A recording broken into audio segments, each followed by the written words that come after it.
O Conselho Nacional de Justiça vai fazer um mapeamento para identificar o tráfico de pessoas no país. Segundo o CNJ, em 2015, a Justiça recebeu 735 processos sobre tráfico humano internacional e no Brasil.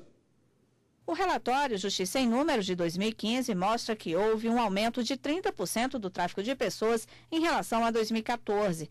O trabalho escravo, exploração sexual, adoção ilegal, remoção de órgãos e tecidos também fazem parte do tráfico humano.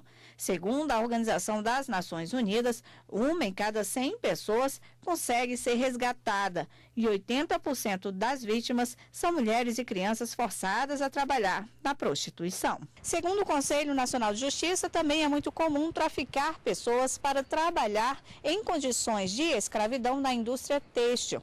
A contratação temporária de pessoas exige horários desumanos de trabalho e que na maior parte deles são estrangeiros que se submetem e não denunciam por medo de represálias. Segundo informações do Ministério Público Federal, estão em curso 78 ações penais tramitando na primeira instância, 29 processos nos tribunais regionais federais por causa de recursos, 97 inquéritos policiais e 21 procedimentos investigatórios, conduzidos pelo Ministério Público envolvendo o tráfico humano.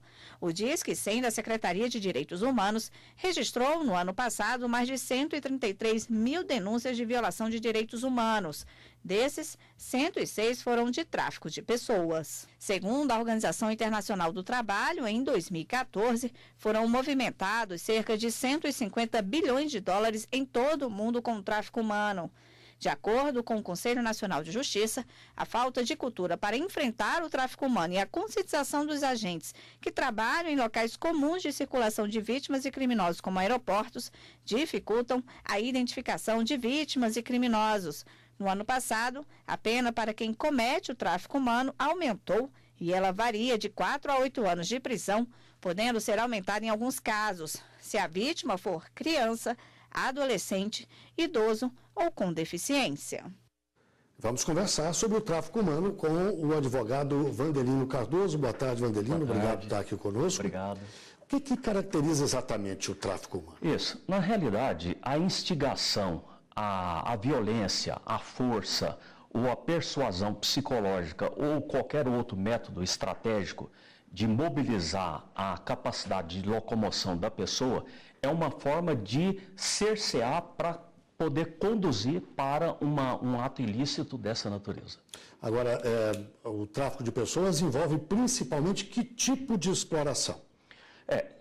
De acordo com estudos, em cerca de 1 milhão de pessoas são vítimas por ano desse nefasto crime e desses 1 milhão, 98% são mulheres.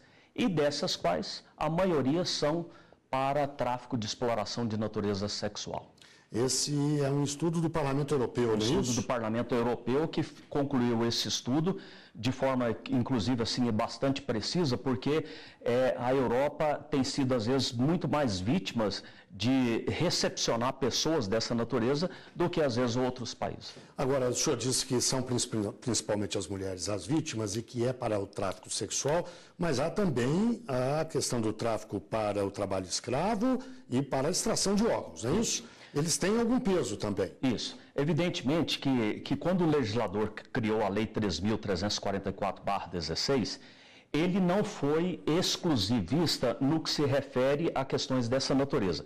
Inclusive, é importante salientar que ele aplicou o princípio da transversalidade, que significa essa palavra que abriga uma série de informações, de elementos de praticidade para poder evoluir no sentido de abranger de todas as situações. Então, esse tráfico internacional pode estar associado também com o tráfico de órgãos, tecidos e até extração de membros. Se eu não estou enganado, o senhor citou aí o exemplo da União Europeia, que é principalmente destino, né, do tráfico. Menos pessoas saem de lá para trabalhar em outro lugar, por exemplo, ou para serem exploradas sexualmente, do que o contrário. Quer dizer, a maioria vai para lá para ser explorada. Isso indica, e eu imagino que valha para todo mundo, que a maior parte das vítimas tenham origem em locais pobres, em países pobres, e tenham como destino locais, países industrializados, locais ricos, União Europeia, Estados Unidos. É isso mesmo, né? Isso. Guilherme, é interessante, foi oportuna e inteligente essa pergunta que você fez, porque observa bem, essas organizações criminosas, ela tem uma estrutura extraordinária. E não obstante ser um crime difícil de ser combatido, mas observa bem, ele usa isso como uma estratégia, ou seja, ele vai buscar naqueles locais onde o nível socioeconômico das pessoas são menos favorecido. Ou seja, o bolsão de pobreza é uma forma de persuadir a pessoa e falar, olha, a Europa é um grande centro que pode fornecer para você grandes situações, inclusive de alimentação, assistência médica, hospitalar, etc. e tal. Então, essas pessoas são persuadidas, passa por um trabalho, como, digamos assim, uma espécie de lavagem cerebral para se submeter a essa situação lá. E vai, muitas vezes, enganada, com ofertas de propostas que não existem e fica numa condição até de cativo, de condição de análoga à de escravo. A primeira providência que essas quadrilhas tomam quando a pessoa chega ao destino é confiscar o passaporte. Né? Porque isso impede a fuga, a pessoa tem medo de denunciar, de procurar a polícia, porque está, afinal, ilegal, sem o documento.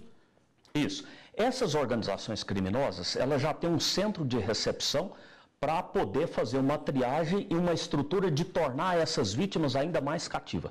Ou seja, pega aquele passaporte, confisca ele, com a falsa ideia de que ele está lá mais seguro para evitar até intervenção de outras situações, para evitar que ele possa empreender uma fuga. E nessa fuga, ele vai contrariar e desmobilizar aquele interesse da organização criminosa com o objetivo de até de passar informações para os órgãos de segurança e órgãos de inteligência. E nessa versão, nesse trabalho articulado, o objetivo é exatamente isso, é evitar que a pessoa possa empreender uma fuga. Doutor Vandelino, daqui a pouquinho nós vamos falar de duas situações. Uma, quando a pessoa já está nas mãos dessas quadrilhas e tem eventualmente uma chance de escapulir. O que ela deve fazer imediatamente? Agora, melhor ainda é o que essa pessoa deve fazer antes de cair nas garras dessas quadrilhas. Que tipo de cuidados as pessoas devem ter? Até já, então.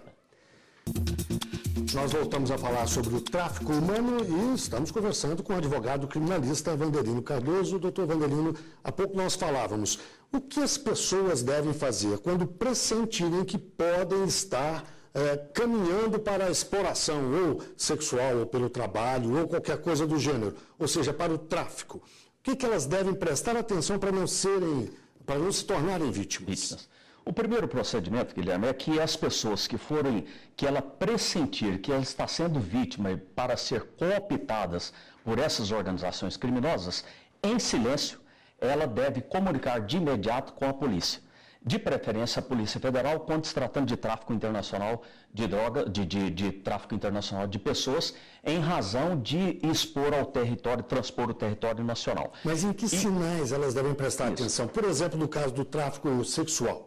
Isso. No caso do tráfico sexual, geralmente, como nós falamos antecedentemente, é que sempre o tráfico de pessoas, no caso sexual, são mulheres. E geralmente essas mulheres são mulheres de aparência boa, de corpo de formosura, de estética compatível com os padrões de hoje. Então, portanto, essas mulheres devem de imediato procurar a autoridade policial e denunciar que está sendo vítima dessa situação. Agora, esse procedimento tem que ser um trabalho rápido e em silêncio para evitar que esses aliciadores não sejam surpreendidos e desmobilizem a situação. Os criminosos fazem propostas mirabolantes. É interessante salientar que as pessoas devem ficar alerta que as propostas são as melhores possíveis. Olha, você terá uma estadia excelente, às vezes até a nível de hotel de 5 estrelas, e você terá assistência médica, hospitalar, etc., e um salário muito bom.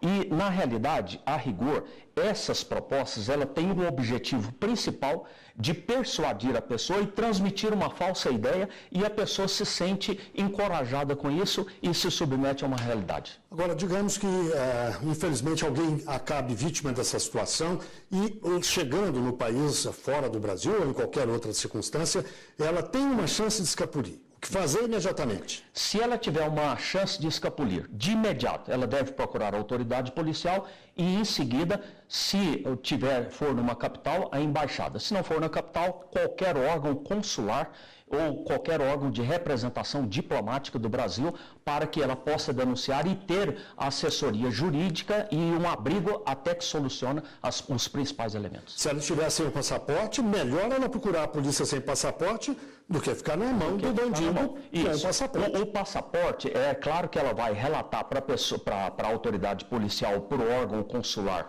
ou de ordem de natureza diplomática, que ela foi vítima do confisco desse passaporte e a polícia de imediato deve fazer uma busca e apreensão com a autorização judicial, e se não houver essa possibilidade de resgatar esse passaporte, existem outros métodos para ela ser transportada para o país de origem. Doutor Vandelino, e o combate? Isso. A prevenção e o combate a esse crime é difícil, né? Mas como é que se faz? Na realidade, infelizmente, Guilherme, o crime de tráfico humano, tanto nacional quanto internacional, é muito difícil de ser combatido por causa das técnicas que as organizações criminosas engendram em relação a isso e que muitas vezes elas conseguem, às vezes, ludibriar a autoridade policial e o poder público. Agora, qual o procedimento? Trabalhar exclusivamente com mais intensidade com o serviço de inteligência, bem como a infiltração de agentes disfarçados para poder detectar onde está o foco de tensão que canaliza essas pessoas para o tráfico. O Jornal da Justiça conversou com o Dr. Vandelino Cardoso, ele é advogado criminalista e falou sobre o tráfico humano no Brasil e no exterior. Muito obrigado, doutor. Obrigado, eu agradeço.